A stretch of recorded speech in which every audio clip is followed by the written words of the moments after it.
हैं। खेरसौन में यूक्रेनी सेना की भीषण गोलीबारी हुई है। नोवाया का खोवका इलाके में यूक्रेन ने बम बरसाए हैं। हमले से पहले शहर में सायरन की आवाज सुनाई दी और उसके बाद ये बम बरसाए गए। इलाके में एयर डिफेंस सिस्टम भी एक्टिवेट किया गया।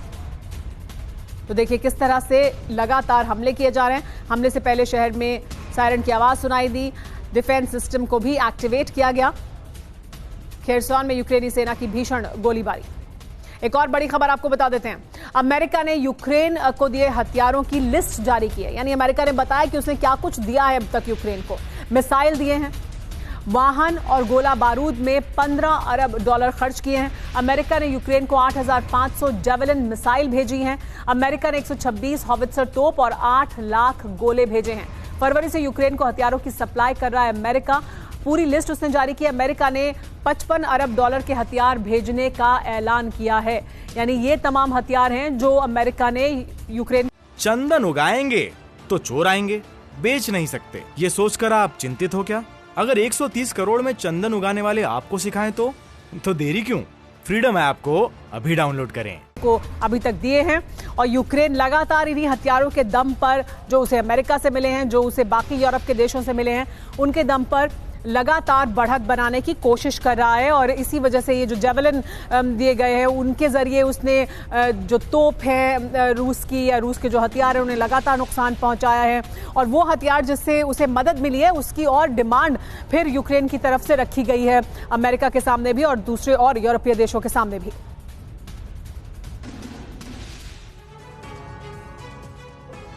तो आइए आपको बताते हैं, अमेरिका ने तो जारी कर दी है लिस्ट और बता दिया है कि कौन कौन से हथियार उन्होंने दिए हैं यूक्रेन को। लेकिन यूक्रेन को कौन कौन से अहम हथियार मिले, आइए वो आपको बताते हैं, जिन्होंने अहम रोल निभाया है यूक्रेन को लगातार इस युद्ध में बनाए रखने के लिए।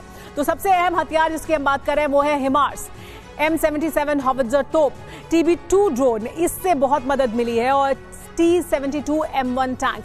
ये तमाम ऐसे हथियार हैं जो यूक्रेन को मिले और इन हथियारों के दम पर यूक्रेन ने बढ़त बनाई। एनलॉ लाइट एंटी टैंक वेपन उसे मिला, S-300 एयर डिफेंस सिस्टम मिला, HARM मिसाइल भी मिले। यानी ये वो तमाम हथियार हैं जो विदेश से उसे मिले हैं, जिसके दम पर बढ़त बना पाया है यूक्रेन, या कम से कम इस युद्ध में वो लगातार बना हुआ है, खड़ा हुआ है, डटा हुआ है रूस के सामने।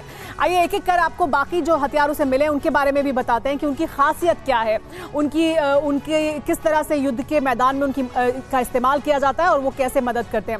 सबसे पहले हिमार्स की बात करते हैं।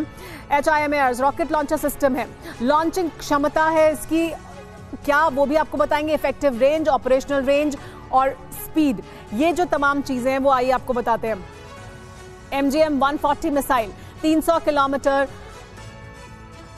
तक ये जा सकता है, 480 किलोमीटर से 85 किलोमीटर प्रति घंटा तक 6 मिसाइल एक साथ ले जा सकता है। तो ये इसकी क्षमता है। AGM-88 high speed anti radiational missile, HARM air to surface missile है। ये रडार सिस्टम को भेदने में सक्षम है, S-400 को तबाह कर सकती है। रेंज 100 से 150 किलोमीटर प्रति घंटा है। F-16 या F-18 में लग सकती है। ये 66 किलो वॉरहेड ले जाने में सक्षम है HARM। तो देखिए इस तरह के हथियार हैं जिनका इस्तेमाल किया गया है, जो दिए गए यूक्रेन को, और इनके दम पर यूक्रेन ने अहम और निर्णायक बढ़त बनाई है इस युद्ध में, और वो इलाके तमाम हासिल किए हैं जो रूस के कब्जे में थे। और इसी वजह से ये बार बार सवाल उठता है कि क्या इन्हीं के दम पर इस युद्ध को जीता जा सकता है। मेजर जनरल संजय मेस्टन, ये जो तमाम हथियार हैं इन्होंने अहम भूमिका निभाई है, लेकिन क्या ये जीत भी दिला सकते हैं, या ये कम से कम जिस तरह से अभी तक रूस को कुछ किस इलाके से पीछे खदेड़ा है यूक्रेन ने, उसको निर्णायक बढ़त और ज्यादा मिल सकती है क्या इन हथियारों के दम पर? सुमायरा, जीत को दिलाने के लिए कई इंपॉर्टेंट एस्पेक्ट्स होते हैं। सबसे पहला है सोल्जर जो लड़ेगा, उसके बाद उसको हथियार चाहिए, लेटेस्ट टेक्नोलॉजी के हथियार, उसके साथ ही उसको इंटेलिजेंस चाहिए अव्वल दर्जे की, क्योंकि एनिमी को अगर बर्बाद करना है तो उसको दुरुस्त इंटेलिजेंस चाहिए, जिसके वो कई टेक्निकी से तरीके से आती है, सर्वेलेंस, ड्रोन्स वगैरह के साथ। लॉजिस्टिक्स, क्योंकि आर्मी मार्चेज ऑन स्टमक्स, तो लॉजिस्टिक्स बहुत जरूरी चीजें हैं। तो ये सारी चीजें, और सबसे जरूरी चीज है इसमें लीडरशिप। ये सारी चीजें अगर आपको एमलगमेट करें तो स्टार्ट पॉइंट है सोल्जर, और सोल्जर की ट्रेनिंग, सोल्जर का मुराल, सोल्जर को ये हथियार और ये सब कुछ चाहिए है। तो अभी ये सारी चीजें हैं, ये एक लड़ाई को ये इसके ऊपर निर्भर है, सिर्फ हथियार के ऊपर नहीं है।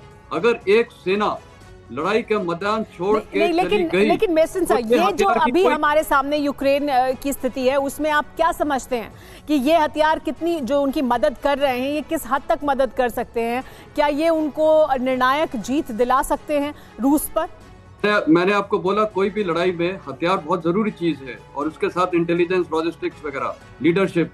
तो ये जितने लेटेस्ट टेक्नोलॉजी हथियार मिल रहे हैं, ठीक है, और बार बार प्रेसिडेंट ज़ेलेंस्की बोलते हैं मेरे को लेटेस्ट वेपन्स और वेपनरी चाहिए, तो वो जैसे मिलती रहेगी और सोल्जर का मोराल हाई है, तो ये बहुत अच्छा एक वोलेटाइल कॉम्बिनेशन बनता है। उनको हथियार चाहिए। ठीक है, इसी पर आलोक सहाय जी की प्रतिक्रिया लेते हैं। आलोक सहाय जी, ये जो तमाम हथियार मिले हैं, ये बहुत अहमियत रखते हैं, ये बहुत जो एडवांस्ड हथियार हैं वो यूक्रेन को मिले हैं, और उसके दम पर उसने अहम सफलताएं भी हासिल की हैं। लेकिन ये सफलताएं किसी बड़ी जीत पे बदल सकती हैं क्या रूस पर?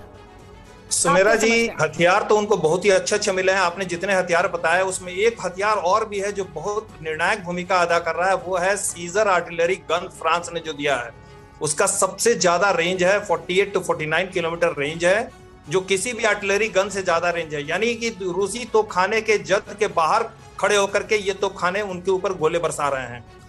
न सिर्फ ये शूट एंड स्कूट इसकी टेक्नोलॉजी है। 1 मिनट में 6 गोले दागता है, और जब तक कि आखिरी गोला गिरेगा उसके पहले ये अपनी जगह बदल लेता है, तो इसको जल्दी डिस्ट्रॉय करना भी मुश्किल हो जाएगा। लेकिन आपने जो पूछा कि क्या इन सब हथियारों की मदद से कोई निर्णायक जीत यूक्रेन हासिल कर सकता है, मुझे अभी ऐसा नहीं लगता है कि कोई निर्णय। हाँ, वो बहुत बड़ी चोट करेगा, वो बहुत नुकसान पहुंचाएगा रूस को।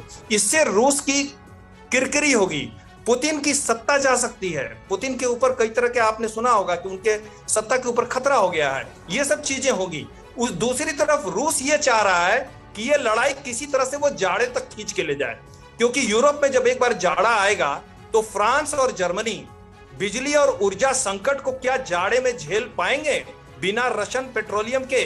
यही रूस देखना चाहता है, और तो रूस इसको उस समय तक खींचना चाहता है, इसीलिए वो किसी भी दम पर किसी विदेशी मदद से इस लड़ाई को आगे खींच रहा है। और वहां तक तो वो ले ही आया है, क्योंकि अब बस कुछ और दिन की बात बाकी है जब जो कड़ाके की ठंड है वो शुरू हो जाएगी। लेकिन क्या वहां तक, जहां तक युद्ध को ले आए हैं, इसके आगे क्या होने वाला है? चंदन उगाएंगे तो चोर आएंगे, बेच नहीं सकते, ये सोचकर आप चिंतित हो क्या?